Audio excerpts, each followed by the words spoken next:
Assalamualaikum warahmatullahi wabarakatuh. Perkenalkan nama saya Muhammad Baso Adrian Ibrahim. Jadi pada kesempatan kali ini, untuk memenuhi tugas UTS, kami diamanahkan oleh dosen untuk membuat sebuah resume dari sebuah jurnal yang sesuai dengan bidang penelitian kami. Nah, jadi, bidang penelitian kami yaitu tentang IoT, bidang IoT.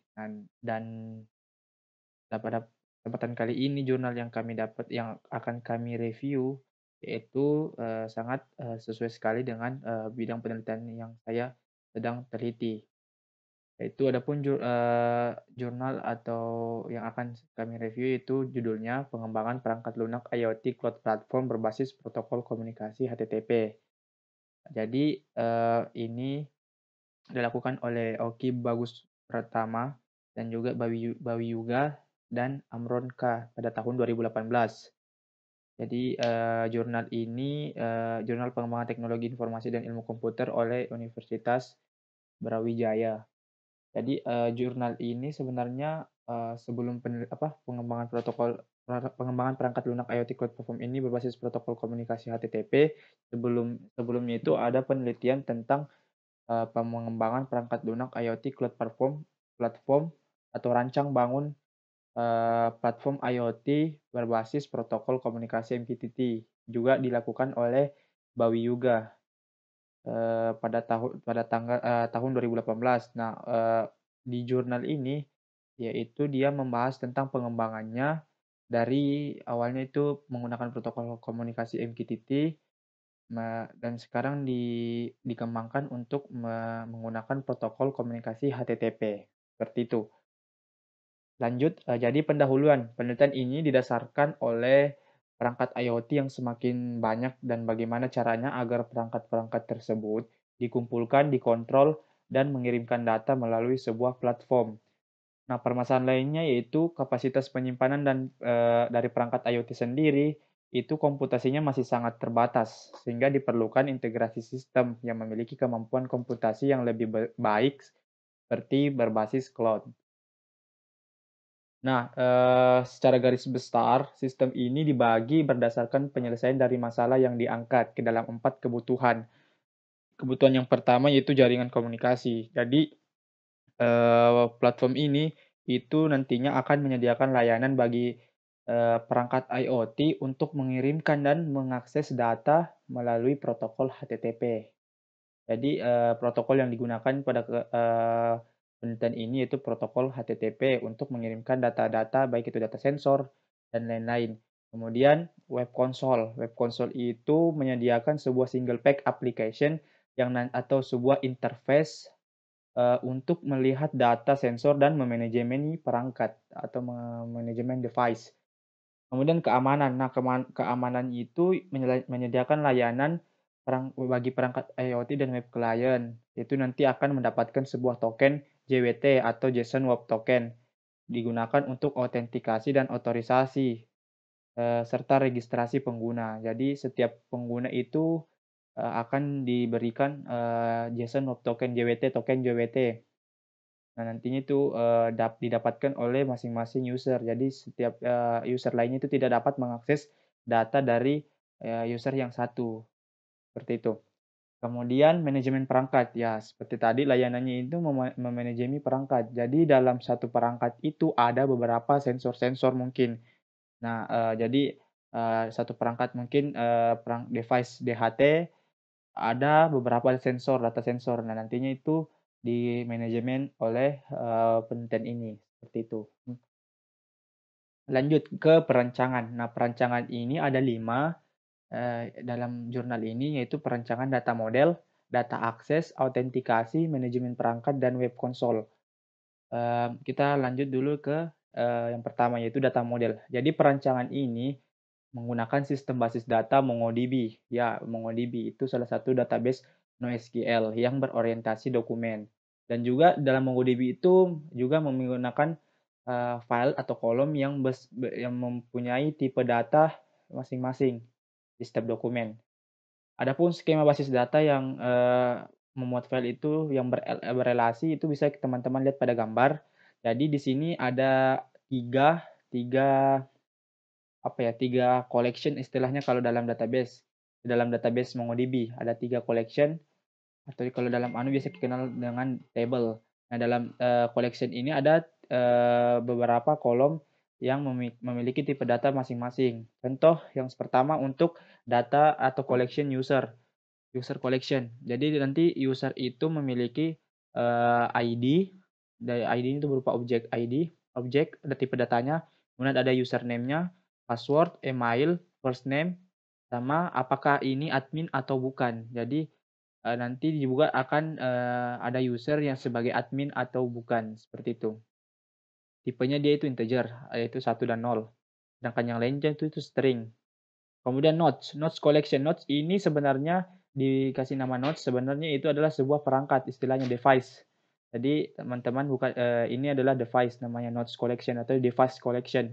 Jadi nanti itu dia mengambil data user, ada ID-nya, ID node, kemudian user ID, diambil user ID dari user collection, kemudian ada labelnya, labels, kemudian ada, secret key, hoops per day remain ini kayak sejenis, apa, publikasinya atau pups publish, dan juga ada publish per day, yang berlanjut.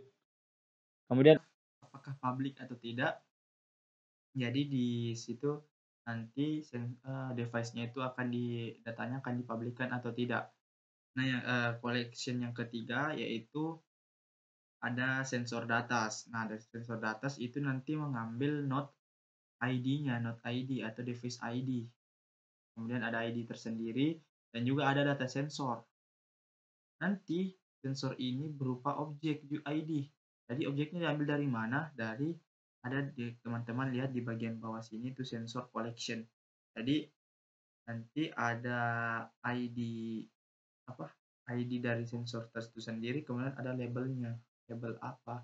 Di setiap sensor itu nanti ada labelnya masing. Di dalam dalam situ ada objek ID-nya. Seperti itu.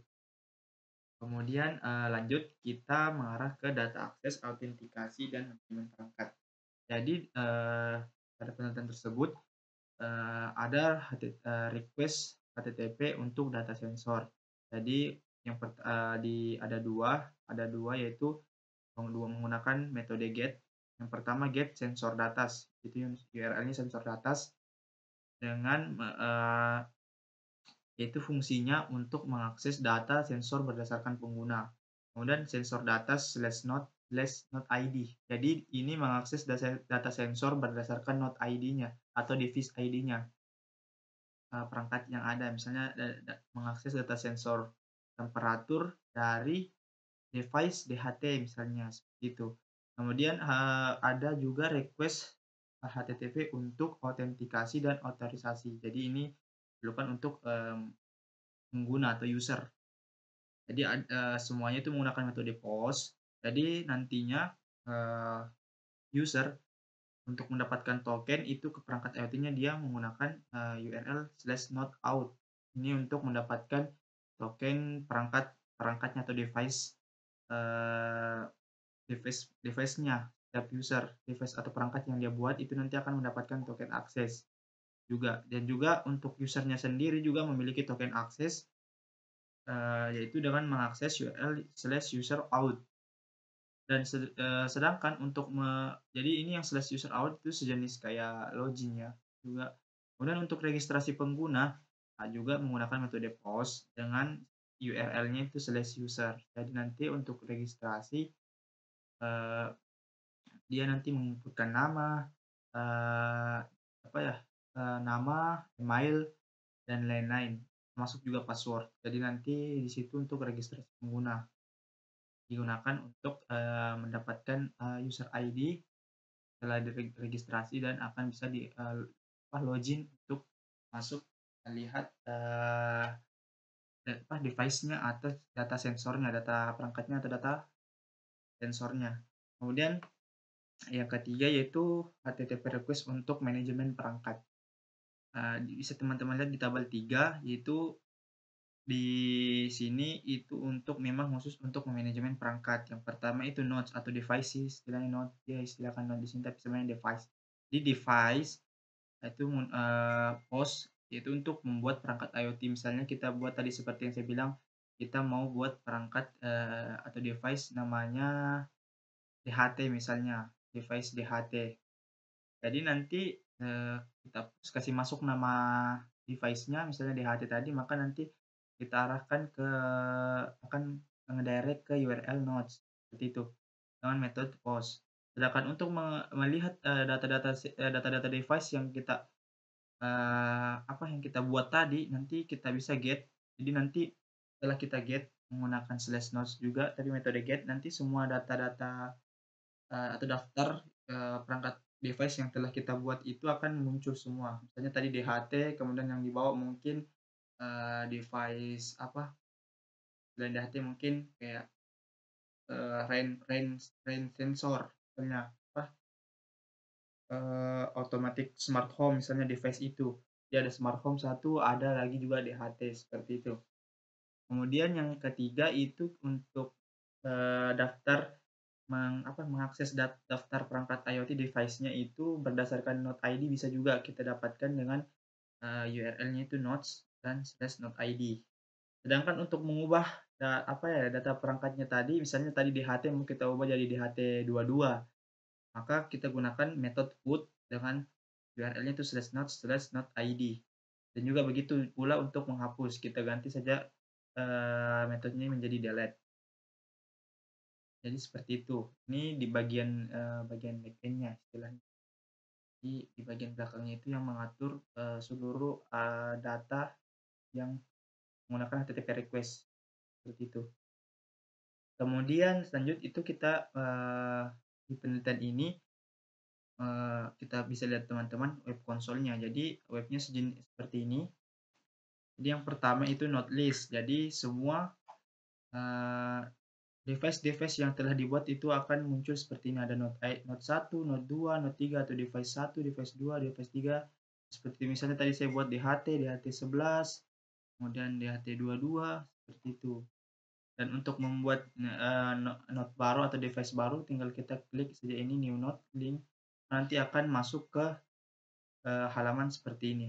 Ada labelnya, kemudian dapat secret key dan ada nanti namanya. Kita masukkan nama device-nya.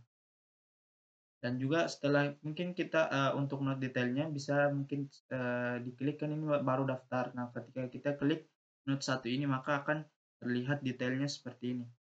Ada public node, apakah public atau tidak yang seperti tadi di tipe datanya yang di node yang bisa kita lihat tadi di sini ada is public atau tidak. Jadi nanti di sini kentara dia yes atau no. Kemudian ada publish per day, sensor list itu ada berapa, bisa di-link nanti. Kemudian juga bisa juga diedit node-nya. Misalnya tadi node 1 labelnya node 1, secret key-nya XYZ. Jadi nanti bisa kita ubah namanya menjadi node 2 misalnya. Seperti itu. Adapun sensor data list-nya seperti ini. Jadi node 1 itu ada sensor 1, datanya itu berapa? 28 waktunya dan juga ada keterangan waktunya. Jadi dan juga ini bisa difilter berdasarkan waktu mulainya dan hingga waktu akhirnya. Seperti itu. Selanjutnya kita mengarah ke pengujian di jurnal tersebut. Jadi berdasarkan jurnal tersebut pengujian yang dilakukan itu berdasarkan tiga kriteria. Yang pertama pengujian berdasarkan pengguna, kemudian pengujian berdasarkan perangkat IoT dan pengujian berdasarkan sensor. Nah, pengujian ini dia menganalogikan satu request itu sama dengan satu pengguna. Jadi tiga tahap yaitu dengan memberikan 50 request atau sama dengan 50 pengguna, 50 user yang mengakses secara bersamaan, kemudian 100 request dan juga 150. Jadi dia menggunakan juga tiga tahapan untuk merequest. Jadi yang pertama tadi pengujian berdasarkan tiga kriteria, pengujian berdasarkan pengguna, berdasarkan perangkat IoT dan pengujian berdasarkan sensor. Dan juga melalui tiga tahapan yaitu dengan memberikan 50 request atau 50 sama dengan 50 pengguna yang dilakukan secara bersama-sama dengan 100 request dan juga 150 request. Nah, adapun hasilnya teman-teman bisa lihat di tabel 4, 5, 6. Jadi di tabel 4 dulu, kemudian jadi tabel 4 itu hasil pengujiannya performa kriteria berdasarkan pengguna. Jadi tadi ini yang pengujian dengan kriteria pertama berdasarkan pengguna. Bisa teman-teman lihat di sini tadi ada 50 user, anggaplah ada 50 request, expected 150 dan aktualnya itu 150. Jadi data yang apa ya, data yang pertama itu 150 dan kenyataannya juga mendapatkan 150 data. Jadi rating suksesnya itu 100 dan request yang di-reject atau yang digagalkan itu 0%, artinya tidak ada dan berhasil secara 100%. Adapun waktu respon time-nya istilahnya atau scalability-nya itu 18 detik. Sedangkan waktu jedanya, ini latency adalah waktu jeda dengan millisecond itu sekitar 1777 millisecond. Sedangkan untuk 100 request expected-nya itu 300 dan juga berhasil 100%, tetapi scalability-nya itu lebih berkurang lagi 17,95 dan latensinya itu 18. Nah, sedangkan untuk apa ya, untuk 150 user itu dia berhasilnya apa ya, akurasinya itu hanya sekitar 97,92%. Sedangkan ada 2,8% yang 2,08% yang digagalkan. Jadi ada data yang pertama itu 450, dia terima itu hanya 441. Jadi ada 59 yang data yang tidak terkirim. Dan ya lumayan besar latensinya, nilai jedanya itu sekitar 1861, sedangkan scalability-nya itu 17,69. Lanjut, yang di hasil pengujian performa kriteria berdasarkan perangkat IoT, yaitu kriteria yang kedua. Sama juga bisa teman-teman lihat untuk berdasarkan perangkat IoT itu datanya semua itu berhasil 100%. Akan tetapi ya, lebih besar dibandingkan performa dari berdasarkan pengguna. Nah, ini misalnya nih scalability-nya itu dia sekitar 46,35 second. Lalu baik, lumayan besar ya dibandingkan yang tadi. Juga nilai jeda waktunya itu sekitar 688. Nah, justru malah latensinya lebih kecil ya dibandingkan kriteria berdasarkan pengguna. Sedangkan yang tabel 6 itu hasil pengujian performa kriteria berdasarkan sensor. Nah, sama juga ujiannya 50, 100, dan 150 request. Kemudian juga berdasarkan sensor itu 100% semua dia. Sama dengan berdasarkan perangkat IoT. Akan tetapi juga sedikit lebih apa ya, menengah ini scalability-nya dibandingkan di antara pengguna dan berdasarkan perangkat IoT. Dia ini tengah-tengah. Sekitar 26,28 second dan 25,987 second dan 22,94 second. Sedangkan latensinya juga kayak ada di tengah-tengah juga. Sekitar 1194. Nah, itu pengujian performa kriteria berdasarkan sensor. Adapun grafiknya bisa teman-teman lihat grafik perbandingan nilai skalabilitas pada fitur mengakses data sensor dan juga nilai latensinya. Yang berdasarkan pengguna itu memang lebih besar, sedangkan yang apa ya, nilai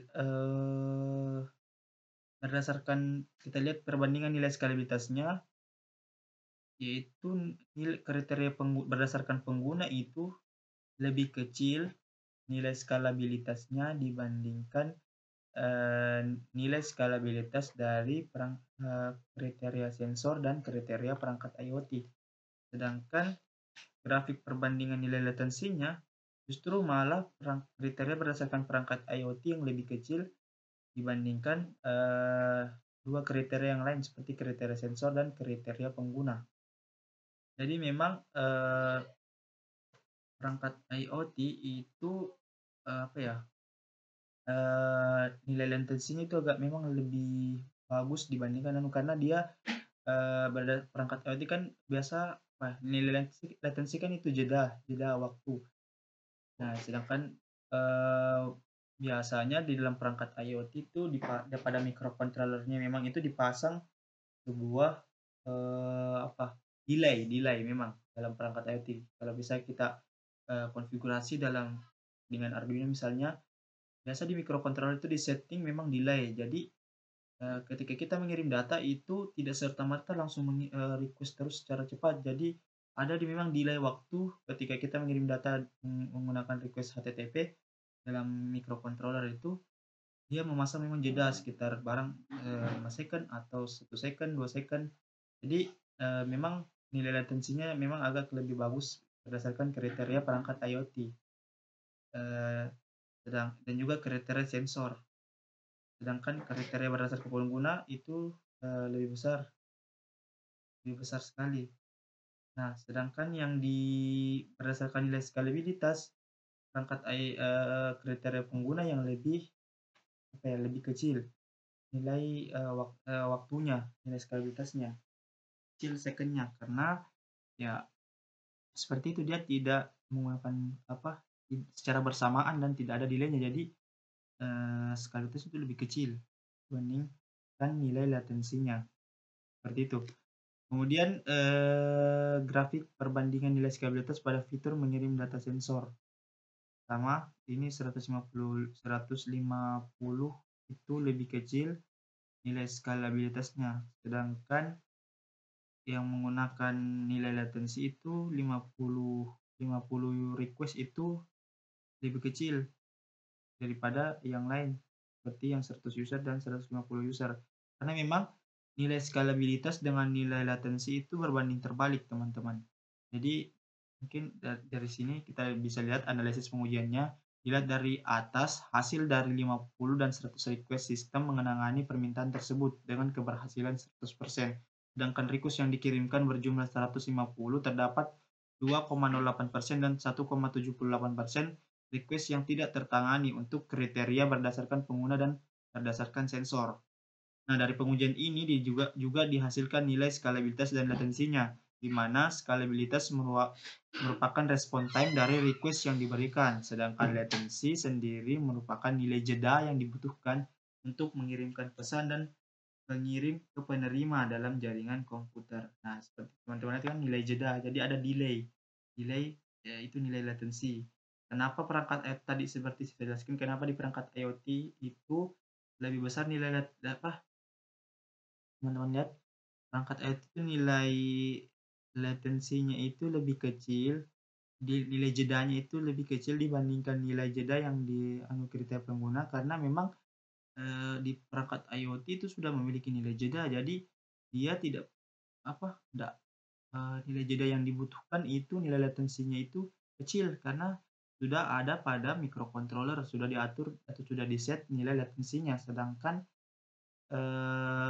dari pengguna itu kan tidak ada di-setting memang karena kan kita kayak login dan lain-lain kan itu apabila dilakukan secara bersama-sama itu, besar nilai latensinya, nilai jedanya besar sekali karena seperti itu, dijalankan bersama-sama dan memang tidak di-set nilai delay-nya. Sedangkan di microcontroller atau sensor itu memang di microcontroller-nya jelas itu sudah diatur memang delay, jadi yang membutuhkan nilai latensi yang lebih kecil atau nilai jedanya untuk mengirim pesan dari pengirim ke penerima. Jadi teman-teman lihat kan latensi itu berbanding terbalik dengan nilai skalabilitas. Semakin tinggi nilai latensi, maka semakin rendah nilai skalabilitasnya. Jadi itu sedikit tentang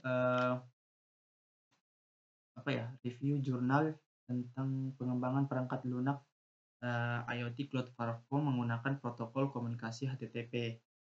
Mungkin cukup sekian dari saya dan saya rasa sudah jelas semua teman-teman. Kurang dan lebihnya mohon dimaafkan. Wabillahi taufiq wal hidayah. Wassalamualaikum warahmatullahi wabarakatuh.